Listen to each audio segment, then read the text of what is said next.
Muchísimas gracias. ¿Se escucha bien, muchachos? Como dijo aquí la compañera, muchas gracias por la presentación, por la introducción. Déjenme si me dan permisos de compartir la pantalla para poderles compartir una pequeña presentación que les preparé. Y pues la idea sería, pues sí, específicamente estar hablando de esta integración de energías renovables en el sistema eléctrico nacional. ¿Ok? Específicamente igual me pidieron que pudiéramos hablar sobre energía hidroeléctrica y sobre energía eólica slash fotovoltaica, ¿verdad? Déjame ver si yo puedo compartir. Muchas gracias.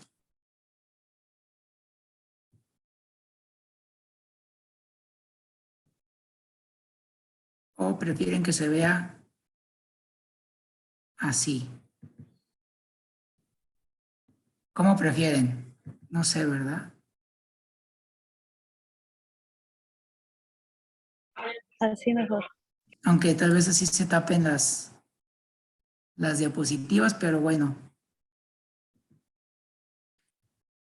También lo que quiero es que pues aprovechemos para tener una presentación rápida, pero sobre todo dejar más tiempo para que ustedes puedan preguntar o podamos tener una retroalimentación. De hecho, si pueden prender su cámara, pues también mejor, ¿no? Así nos vemos todos, aunque estemos en distancia, se siente un poquito más personal, ¿no? La plática.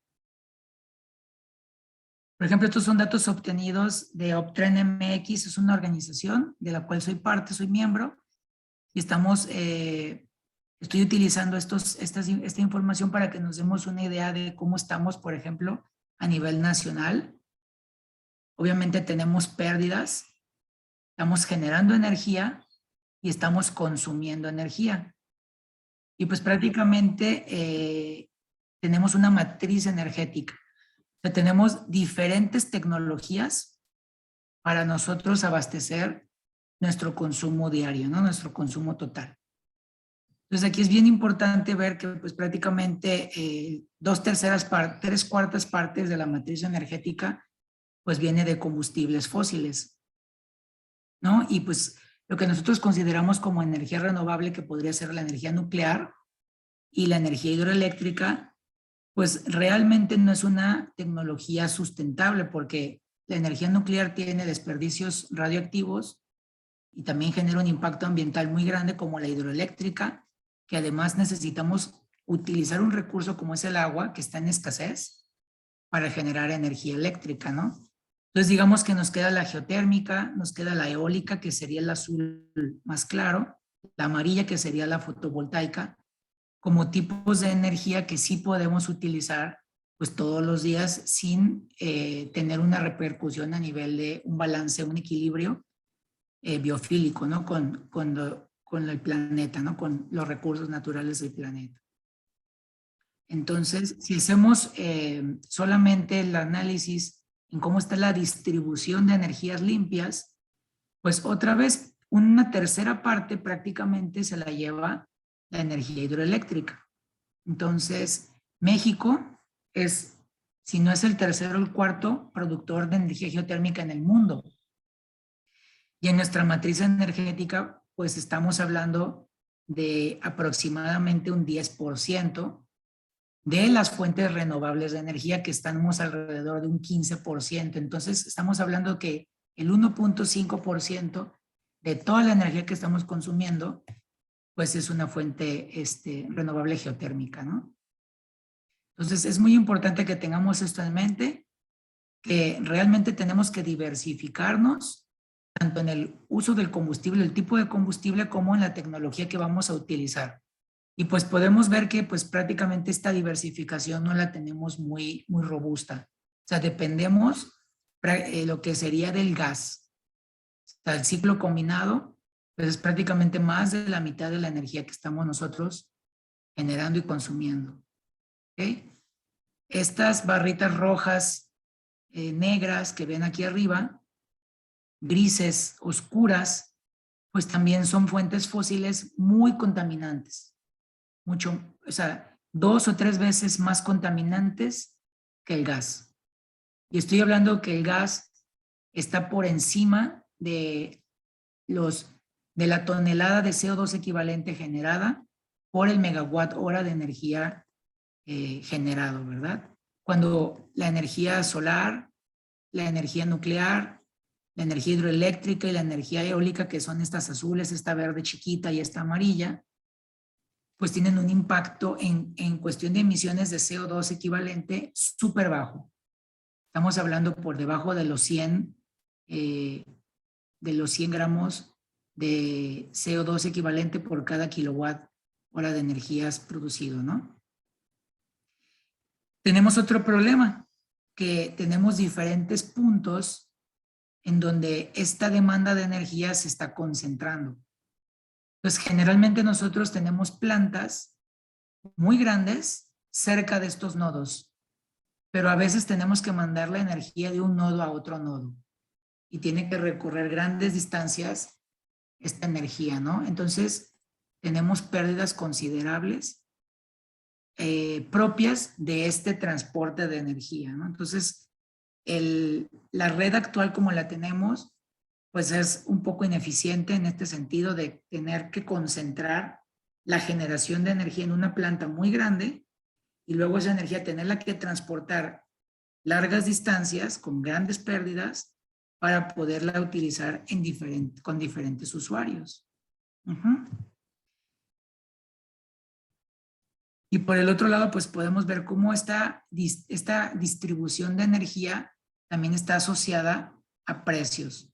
Por ejemplo, vemos que la península de Baja California prácticamente está aislada de la República y pues es la que comparte los costos, los precios más altos. Estamos hablando de 5,000 pesos por cada megawatt hora o de 5 pesos por kilowatt hora. Prácticamente en Baja California están pagando en tarifa DAC, doméstica de alto consumo, toda la energía que consume la gente, ¿verdad? Los comercios, la industria y residencial. Y en las demás regiones podemos ver que este consumo o este promedio está cerca de 1 peso o 1,000 pesos por megawatt hora o 1 peso por kilowatt hora consumido, que viene siendo la tarifa básica, en donde se disparan los costos, o sea, los rangos, y pues casi por alrededor de los 4 pesos, ¿no? Esas son las casas que consumen más energía y pagan en tarifa excedente, ¿verdad? Entonces, pues prácticamente podemos ver que no se consume tampoco por región de una manera equilibrada. Entonces, es un reto el poder mantener una demanda estable, o sea, poder generar la energía exacta que se va a consumir, ¿verdad? Por ejemplo, esta gráfica lo que está poniendo es la curva negra. Estamos hablando de las horas del día, la madrugada. Aquí a las 6 de la mañana aproximadamente empieza a salir el sol, 6, 8 de la mañana. Y aquí en la noche, ¿verdad? A las 6, 8 de la noche se pone el sol. Nosotros podemos ver, si nosotros tenemos energía solar fotovoltaica en la red, prácticamente cuando sale el sol empezamos a generar energía y mientras más sol tenemos, más energía producimos. Entonces, ¿qué pasa? La demanda ordinaria, la demanda normal de energía, la vamos a ver disminuida. Y estas curvas, conforme se van disminuyendo, quiere decir por cada gigawatt de potencia instalada fotovoltaica que inyectamos a la red, en el orden de los 18 o 20 gigawatts de consumo total, vamos a ver que esta curva se empieza a mover, ¿no? Empezamos a ver esta, digamos, deflación o esta disminución en el consumo y lo que se conoce como la curva de pato, ¿no? Porque pues digamos que aquí está la cola del pato, el lomo del pato y aquí está la cabeza del pato, ¿verdad? Es como si agarro este patito y lo pongo aquí, ¿verdad? Entonces, uno de los problemas, y a esto viene la plática, ¿no? ¿Cómo podemos integrar de una manera más inteligente estas tecnologías limpias de manera que no vayamos a desbalancear la red como tal? Porque si nosotros estamos alimentando entre las 8 de la mañana y las 5 de la tarde con energía solar, pues quiere decir que en mi matriz energética tengo que disminuir el factor de planta, por ejemplo, de las termoeléctricas, de las plantas de ciclo combinado. ¿Por qué? Porque quiere decir que la banda de energía solar va a aumentar. Pero esta banda, pues en este momento en México es muy pequeña. Entonces todavía no hemos visto estas deformaciones o no hemos estado enfrentado a estos problemas. Otro de los problemas que ponen en este tipo de energías, como la eólica y la solar, es que no siguen esta curva de demanda de nosotros, esta curva negra. Nosotros generalmente consumimos más energía entre las 6 de la tarde y las 8 de la noche. Aproximadamente por aquí se encuentra el pico, ¿verdad? El máximo. Y otra vez, entre las 2 de la mañana y las 4 de la mañana, pues prácticamente tenemos una reducción del consumo de energía. En México, este mínimo está del orden de los 30 gigawatts, para que tengan una idea. Y este pico máximo está en el orden de los 45 gigawatts de potencia. Pues prácticamente esta tablita está muy bien, nada más que la tendríamos que mover unos 15 gigawatts hacia arriba, ¿verdad? Para que estuviéramos hablando del caso mexicano.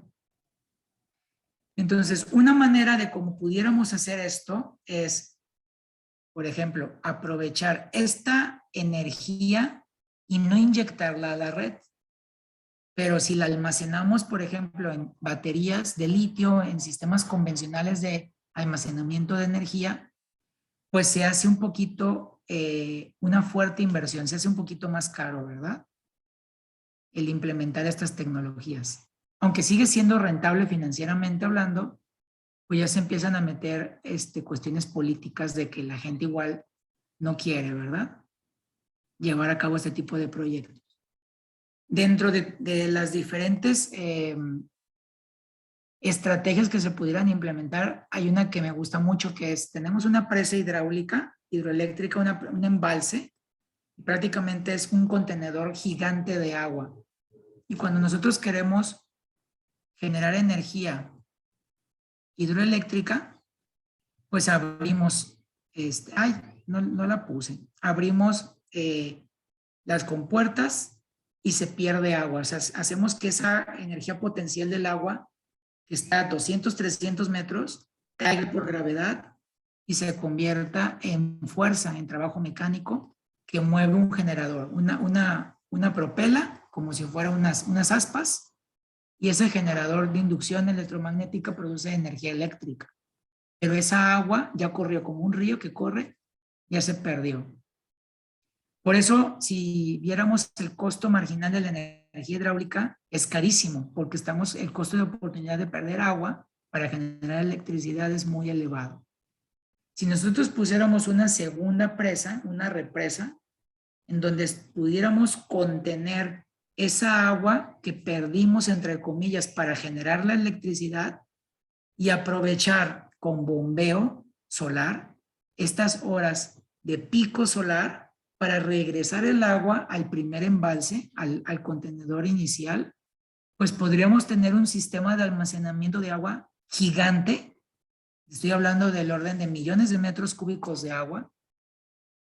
Aprovecharíamos la energía limpia, tanto del sol, para bombear el agua y regresarla al primer embalse principal. Y además aprovecharíamos la generación hidroeléctrica, que es también súper limpia, ¿verdad? No produce efectos de gases invernadero prácticamente. Tendríamos que cuidar ahora sí los impactos ambientales de las presas, porque quitamos ríos y prácticamente lo que hacemos es generamos lagunas artificiales gigantes, ¿verdad? Entonces, tendríamos que considerar esos impactos ambientales, pero ya tendríamos un problema mucho menor a nivel de ecosistema.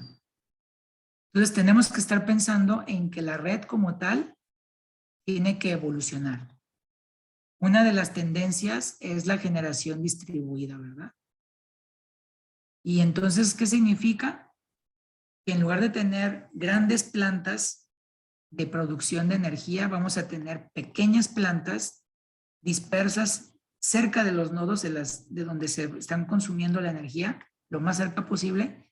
Por ejemplo, en sus casas, sería poner paneles solares sobre sus casas, ¿no? Aquí, una empresa también podría generar energía e inyectar esa energía a la red. Entonces, ya el sistema no es unidireccional, no solamente se genera la energía en una planta y viaja en una dirección hacia las casas, hacia los consumidores. Los consumidores también podrían volverse generadores y tendríamos una red bidireccional, ¿verdad? Como una carretera, en donde pueden ir autos en una dirección y en la dirección opuesta, ¿no? En este caso serían corrientes, electrones, ¿verdad? Pudiéramos tener en esta nueva red puntos de almacenamiento, como lo son actualmente las presas hidroeléctricas. Pero realmente se almacena el agua mientras no utilizamos la energía eléctrica, porque si prendemos, o sea, si abrimos las compuertas de embalse, de la cortina de embalse, pues perdemos el agua, ¿verdad? Entonces, tenemos que cambiar el chip, pensar en cómo tenemos que reestructurar el sistema eléctrico nacional, cómo podemos integrar estas nuevas tecnologías, estas tecnologías renovables, y de una manera lo más rentable posible, de una manera más rápida, pero también reduciendo el impacto, ¿no? A nivel de inversión que se tiene de la red, ¿no? Entonces, prácticamente tenemos que tener estas redes inteligentes y tenemos que tener generación distribuida, ¿no? Para que la matriz energética siga siendo un portafolio más diversificado y esto nos dé también autonomía y nos dé autosuficiencia, nos dé mayor seguridad energética. Actualmente, pues, 2/3 partes de la energía dependen del gas. Sí, y el 80% del gas, 70-80% del gas lo compramos de Texas. Solamente tenemos el 30% del gas como producción interna, ¿verdad? Y quemamos muchísimo gas en las refinerías, porque nuestras refinerías también no están automatizadas o no están actualizadas para poder aprovechar el gas residual de los pozos de petróleo, ¿no? Entonces, o del petróleo como tal, para convertirlo en otros combustibles más refinados, ¿no? Entonces, tenemos que ponernos un poquito más el chip de ser más eficientes en nuestros procesos y pensar también en el medio ambiente. Entonces, pues prácticamente eso sería con la reflexión con la que quisiera pues darles a ustedes paso para que me pregunten más específicamente alguna inquietud que tengan al respecto, ¿verdad? Para que podamos platicar un poquito más a detalle, ¿verdad? Si les parece bien. Bueno, a continuación se abrirá el espacio de preguntas y las preguntas que nos han hecho hasta ahorita son: ¿es posible hacer de Nuevo León un estado en donde toda la energía eléctrica provenga de distintas fuentes de energía renovable? En un solo estado. Sí, Nuevo León. Sí es posible, o sea, lo que preguntan es si un estado puede ser 100% renovable. Sí, bueno, específicamente Nuevo León. Ah, Nuevo León. Sí, o sea, la ventaja es que un estado de México puede ser como un país pequeño, ¿no? Costa Rica, digámoslo así, que es como Tlaxcala. Islandia, como Pachuca, ¿no? Como Hidalgo. Entonces, y estos dos países que acabo de decir, son 100% renovables. Costa Rica con energía hidroeléctrica e Islandia con energía geotérmica, ¿verdad? Entonces, sí, en este caso la matriz energética va a depender del recurso. Por ejemplo, energía solar, prácticamente en todo el mundo hay sol, pero energía eólica no necesariamente.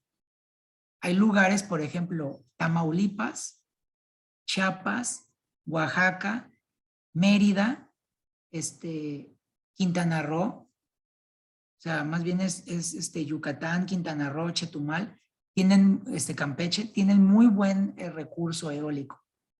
Inclusive Baja California, ¿no? Sobre todo la parte solar, Baja California.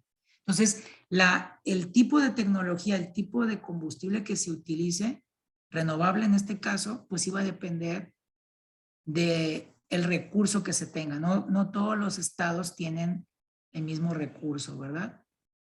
¿Qué va a pasar si tú, por ejemplo, instalas muchos aerogeneradores en el Estado de México? Pues el proyecto va a ser menos rentable. ¿Por qué? Porque en proporción hay menos viento que, por ejemplo, en Tampico, ¿no?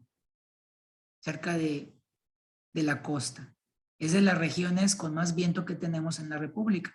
Y de hecho, el parque eólico más grande de la República, pues está en, digamos, a las faldas de la Sierra Madre Oriental, cerca de la carretera que conecta Tampico con Ciudad Victoria. Si son de por allá o viajan por esa carretera, pues van a poder ver muchísimos aerogeneradores, ¿no?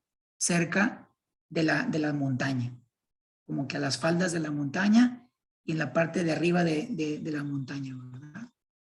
Entonces, sí es posible, técnicamente, tecnológicamente es posible, e inclusive los proyectos son rentables. Ya es una realidad también financiera. Lo que necesitamos es que políticamente, que culturalmente estemos educados para hacer este cambio, ¿verdad? Ya las barreras no son tecnológicas ni económicas, financieras como tal, sino que los tomadores de decisiones tengan una visión global y sobre todo una visión de sustentabilidad. ¿Ok? Pero sí es posible. Países que no tienen tanto recurso natural, por ejemplo, el caso de Suecia, tienen unas plantas de pirólisis súper eficientes y literalmente se acabaron la basura. Ya no tienen basura para generar energía en Suecia.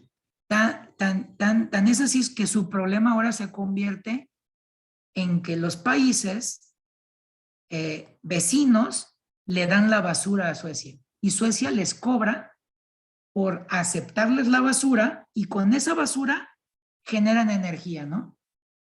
Eléctrica. Entonces, sí hay muchas tecnologías que se pueden implementar para generar energía de una manera más limpia. ¿Ok? Perfecto, gracias. La siguiente pregunta es, ¿qué cambios individuales podemos realizar para mejorar las condiciones que vivimos hoy en día con relación al uso ineficiente de energía? Sí, y individuales, pues vean en su casa, en su familia, calculen su huella ecológica. Eso es muy importante. Entiendan de la huella ecológica qué son los mayores gastos que representan, o sea, cuál es el mayor impacto o los mayores impactos que están haciendo que su huella ecológica se dispare y busquen cambiar su estilo de vida. O sea, no lo vean como hacer una dieta y voy a dejar de contaminar durante un mes. No, o sea, busquen más bien como una nueva cultura de vida, un nuevo hábito, cambiar estas acciones o estas actividades que ustedes hacen en donde están gastando demasiada energía que no es necesario y entonces ahora sí que busquen llegar a un planeta. Por ejemplo, la comida. Prácticamente como el 20-25% de las emisiones de gases de efecto invernadero vienen de la agricultura, de la ganadería sobre todo, porque estamos acostumbrados a comer carne, proteína animal, y es bien ineficiente, porque prácticamente para comerte 1 gramo de proteína, tú le tienes que dar 7 gramos, 9 gramos de proteína, pues al animal. Entonces estás perdiendo 9 gramos de proteína vegetal para consumir 1 gramo de proteína animal. O sea, es un modelo que no es para nada sustentable porque no es el consumo de agua. Una hamburguesa necesita del orden de 600 litros de agua. O sea, el animal necesita tomar 600 litros de agua para crecer y lo matas, lo vuelves hamburguesas y más o menos una sola hamburguesa consume 600 litros de agua. Entonces, comer carne no debería de ser a nivel mundial como que el estándar, ¿no? O basar nuestra dieta principalmente en productos animales, porque consumen mucho recurso natural y disparan nuestra huella ecológica. O sea, no estoy diciendo que ser vegano sea la solución, porque hay productos veganos que tienen una alta huella ecológica ambiental. Sí, por la cadena de distribución y por otras cosas, son productos que están contaminando mucho. O sea, más bien tenemos que en nuestros alimentos tener una dieta balanceada, una dieta diversificada, pero también estar muy conscientes de que esto que estoy consumiendo realmente está contaminando mucho al ambiente, ¿verdad? O estoy consumiendo demasiado recurso para poder alimentarme con 20 gramos de proteína animal y podría comerme el equivalente de tazas de granos o de semillas y me darían exactamente la misma calidad nutrimental, pero estaría contaminando 7, 8 veces menos. Entonces, de entrada, a nivel individual, conocer su huella ecológica, saber muy bien qué de nuestras actividades están impactando en ella y tomar acción con cada una de estas actividades. Y nuestro objetivo mínimo es tener vivir con un planeta. O sea, que nuestro estilo de vida sea un planeta de recurso ambiental, no con más. No decir, ay, estoy consumiendo 4 planetas, con bajar a la mitad ya estoy bien, porque van a seguir consumiendo 2 planetas y eso no es sustentable, ¿verdad? Si nosotros no conocemos nuestra huella ecológica y no hacemos esto, pues imagínense, mucho menos le podemos estar pidiendo luego a la sociedad o a un estado o a un país un cambio, ¿verdad? También tenemos que empezar desde nosotros mismos a generar ese cambio. ¿Ok? Gracias. La siguiente pregunta. ¿Realmente se minimizaría el impacto ambiental considerando que para la construcción de fuentes de energía limpia se requieren distintos materiales contaminantes? Sí, mucho, porque aunque, por ejemplo, la huella ecológica de un panel fotovoltaico sí existe, estás generando pues gases de efecto invernadero al trabajar el aluminio, el vidrio, ¿no? El vidrio templado y todo esto. Prácticamente lo que te ahorras de generación de gases de efecto invernadero durante la operación del panel, prácticamente en 8 meses de operación el panel absorbe lo que se emitió cuando se fabricó. Pero la vida de un panel es de 30 a 40 años, bajita la mano, ¿no? Al 80% de su producción máxima. Entonces, pues obviamente te estás ahorrando 40, 50 veces la huella ambiental, ¿no? Del panel. Cuando tú construyes una planta, por ejemplo, de ciclo combinado, contaminas menos que cuando tú construyes un parque fotovoltaico.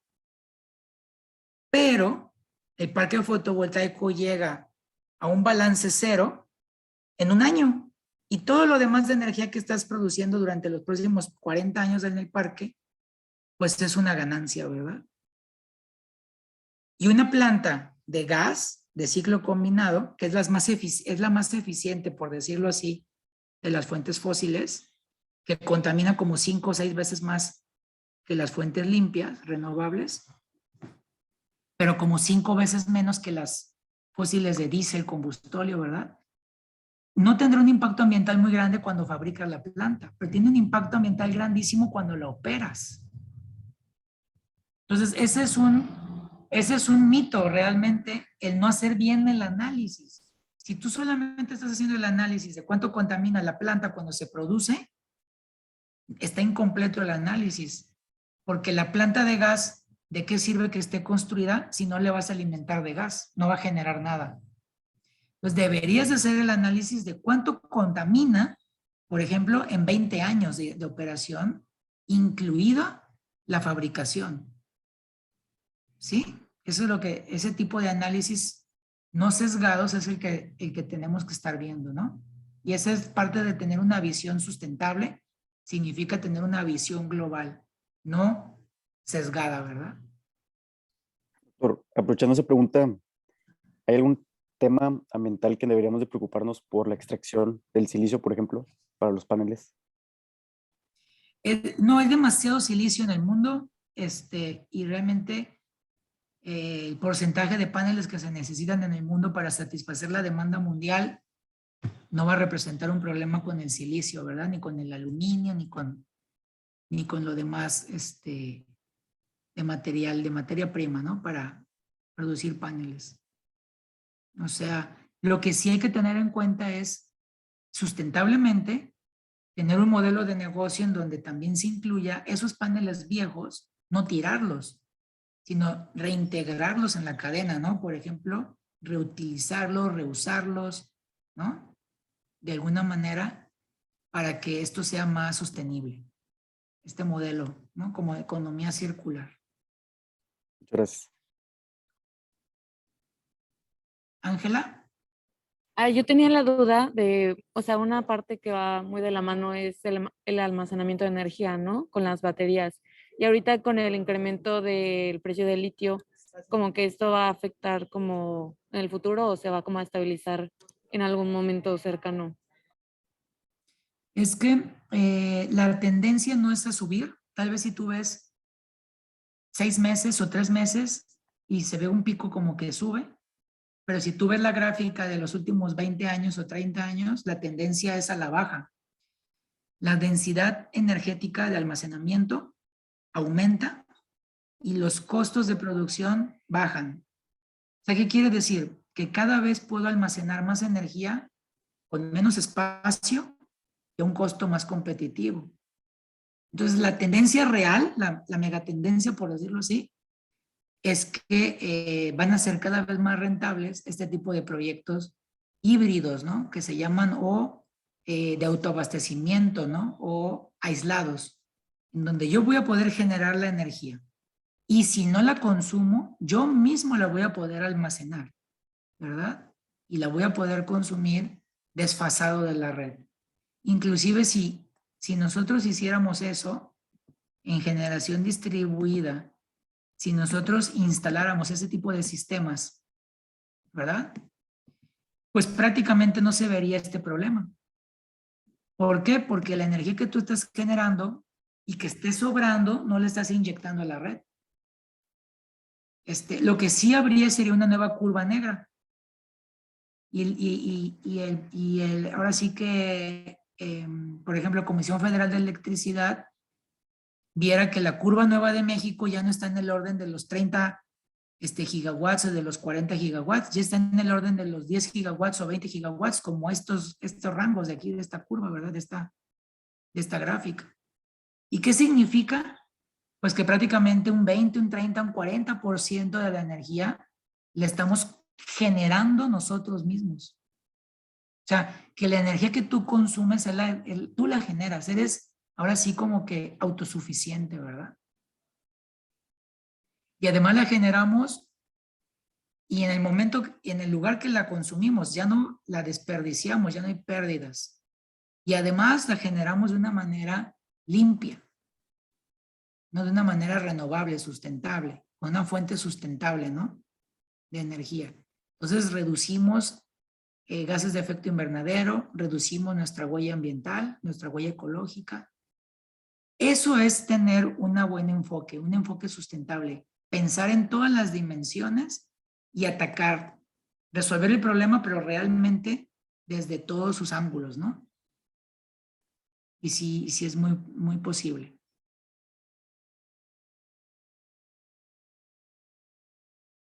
Gracias. Pasamos a la siguiente pregunta. ¿Considera que la ciencia de datos y otras tecnologías como la inteligencia artificial son importantes para la transición energética, tanto en la generación como en la transmisión y distribución?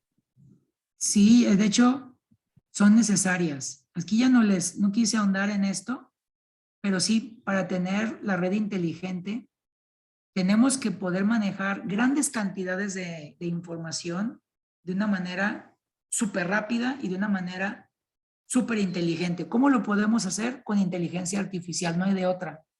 Con redes 5G, al menos 5G, velocidades de internet para la comunicación, la velocidad de la comunicación muy, muy rápida, ¿verdad? Entonces, carreras o que se quieran especializar en cuestiones de automatización, muy bien. En cuestiones de manejo de bases de datos, ¿no? Grandes. Inteligencia artificial, todo esto de sistemas, ¿no? De computación, súper bien. O sea, va a haber mucho trabajo también para todos estos campos, ¿verdad? Se tiene que ir de la mano esta parte de uso de energías limpias con estas tecnologías también de telecomunicación y de manejo de información como la red 5G con inteligencia artificial para poder lograr una red inteligente real y que esto sea eficiente. Si no, si mientras la red no sea inteligente, vamos a seguir teniendo este tipo de problemas, ¿verdad?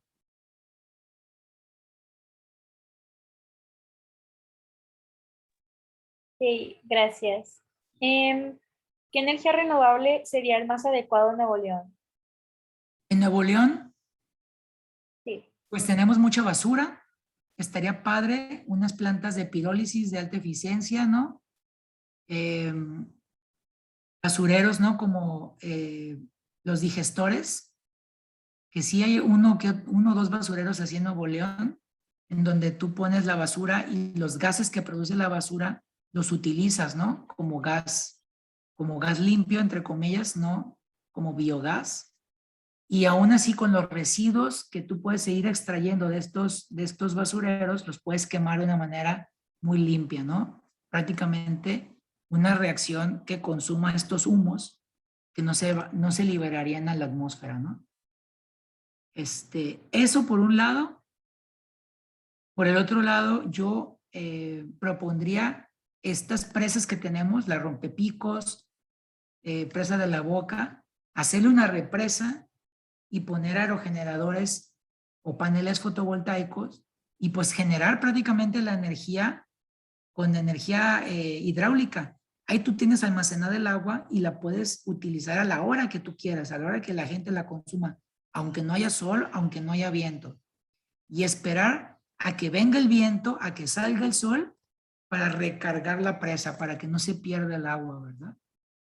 Entonces, prácticamente esas son las tecnologías que yo propondría como más adecuadas para Nuevo León. ¿Sí? Y bueno, en esta misma pregunta continúa que si tiene que ser algún tipo de basura en particular o que si debe ser basura orgánica o de cualquier tipo. Sí, para estos, digámoslo así, basureros que son biodigestores gigantes, sí se tiene que separar la basura para que tengamos una cierta calidad de basura y podamos asegurar una cierta producción de biogás. Pero eso es a lo que me refiero que ya hace Suecia. O sea, ya separan la basura y la trabajan muy bien por etapas, ¿no? Esta basura vamos a generar biogás, esta basura la vamos a quemar así tal cual, esta basura la vamos a reciclar, la vamos a reutilizar, ¿verdad? Entonces, en la basura también tenemos ahí una mina de oro, ¿verdad? Un tesoro. La realidad en México es que la basura es un monopolio, o sea, si tú te metes en el negocio de la basura, te puedes meter en problemas con grupos como los pepenadores y así que te van a querer linchar, ¿verdad? Agarrar a golpes, o sea, que te salgas de su territorio. O sea, está digámoslo así, secuestrado por algunos pequeños actores, ¿no? El negocio de la basura en México. Pero es un negociazo que están desaprovechando. Se están dejando ir un potencial grandísimo con esto de la basura, ¿verdad? Y es un problema súper grande a nivel mundial, el problema de la basura. Entonces estás resolviendo un problema, o sea, estás atacando varios problemas al mismo tiempo porque estás entendiendo un problema más grande, un problema más general, más global, y estás proponiendo una solución bien alineada que le pega a muchos problemas, ¿verdad? Entonces esa sería la propuesta para ustedes, futuros profesionales, ¿no? Que piensen de esa manera sustentable, que piensen de esa manera global.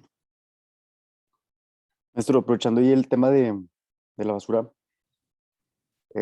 es muy, ¿cómo decirlo? No es muy eficiente la planta de Cimeprode. Por ejemplo, tengo entendido que ahí se recolecta cierta basura de San Pedro y Santa Catarina, si mal no recuerdo. ¿Hay alguna crítica hacia esas plantas o algo que se pueda mejorar? No, al contrario, o sea, más que crítica, ojalá hubiera más plantas como esa, ¿verdad? Y obviamente hay que seguir haciendo desarrollo tecnológico para poder utilizar, pues si se puede aprovechar el 20% de la basura, pues para aprovechar el 30, para aprovechar el 40, ¿no? Pero quien esté aprovechando el 20% de la basura, mis respetos.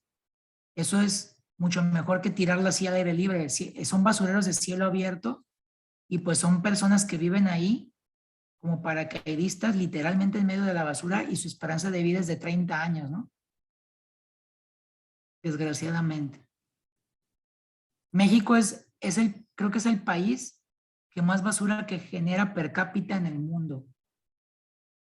Estamos hablando, creo que es un 1.3 kilos por persona, semanales, creo, o diarios. Una cosa impresionante. ¿Ok? Y eso es a nivel mundial. O sea, el 80% de la basura del mar llega por 8 ríos. Y 6 de esos ríos pasan por la India y por China. Entonces tú dices, los culpables son los indios y los chinos.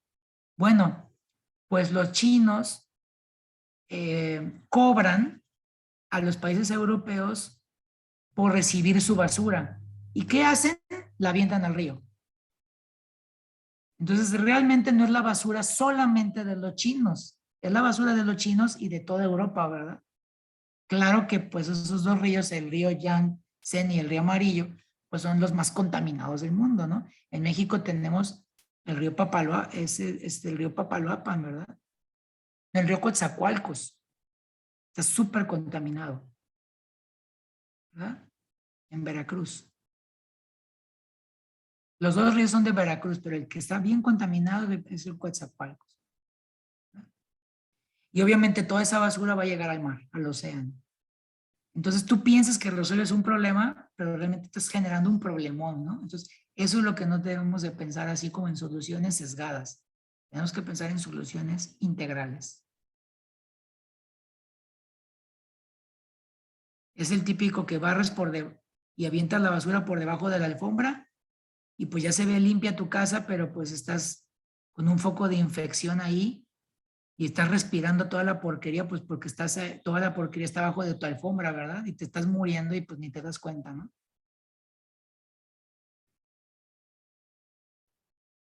Sí, gracias. La siguiente pregunta, ¿se necesitaría reconstruir la red eléctrica nacional para satisfacer la demanda de energía en un futuro? Ajá, y eso es lo que les digo. No necesariamente que reconstruir, o sea, no es como que vamos a tirarla y hacer otra nueva, porque eso es inviable en cuestiones de recursos, ¿no? De dinero y de todo, de tiempo. Ni modo que dejemos a todo México sin luz, ¿no? Durante 2 años o 3, ¿no? Lo que tardemos en reconstruir. Más bien hay que pensar cómo podemos readaptar la verdad. Y sí, tiene que ser un plan bien pensado para que realmente año con año se vayan haciendo estas pequeñas modificaciones y a lo largo de 10 o 20 años se tengan grandes cambios. Ajá. Pero un grande cambio que tú pienses en 6 meses o en 12 meses es casi imposible, ¿no? Al nivel de escala de un país como México, de 130 millones de habitantes. O sea, somos dentro de las 10 economías más grandes del mundo, imagínate, ¿no? La red eléctrica de un país tan grande. Y aunque seamos un país pequeño, pues no es lo más lógico. Estoy hablando de reutilizar, de reusar, de reciclar. Y pues, o sea, hay que quitarnos de la mente eso de, ya no sirve, lo tiro y me compro otra cosa nueva, ¿no? La red actual tiene muchas fallas o muchas áreas de oportunidad. Vamos a hacer otra. No, vamos a mejor a readaptarla y a darle mantenimiento y a que evolucione, ¿verdad? Y que sea una red inteligente con generación distribuida. Es correcto. Pero sí, es posible. Pero es algo que deberíamos de tener desde hace ya 20 años, ¿no? Y el problema con estas propuestas de reformas energéticas es que no tienen ese plan. Piensan a corto plazo, ¿verdad? Y no tienen este plan como a largo plazo de qué hacer para ir adaptándonos a las necesidades futuras también energéticas.